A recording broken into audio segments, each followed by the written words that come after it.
Wara t-talba mill-Prim Ministru Taljan Giuseppe Conte, il-Prim Ministru Joseph Muscat fisem pajjiżna flimkien ma' pajjiżi oħra fosthom Franza, l-Ġermanja, Spanja u l-Portugal aċċettaw sabiex jieħdu 50 immigrant kull pajjiż minn 450 persuna li kienu abbord bastiment tas-sajt. Il-bastiment kien fiċ-ċentru ta' kontroversja ġdida bejn Malta u l-Italja wara li l-Ministru tal-Intern Matteo Salvini qal li dan il-bastiment kellu jidħol Malta u li l-Italja ma kienitx se taċċettah.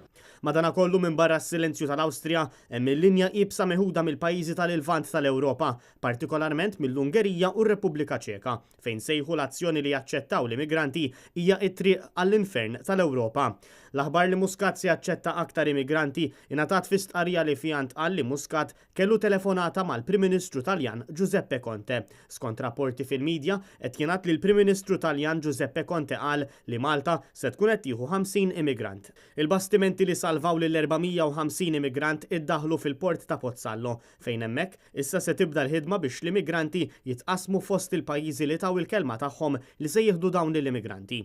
Din it-tieni kwistjoni fi ftit ġimgħat fejn immigranti spiċċaw jistennew id-destin tagħhom abbord bastiment. Lejn l-aħħar ta' Ġunju li għadda 234 immigrant abbord l-MV Lifeline iddaħlu Malta wara li l-Gvern qal li l-immigranti kienu se jitqasmu madwar l-Ewropa.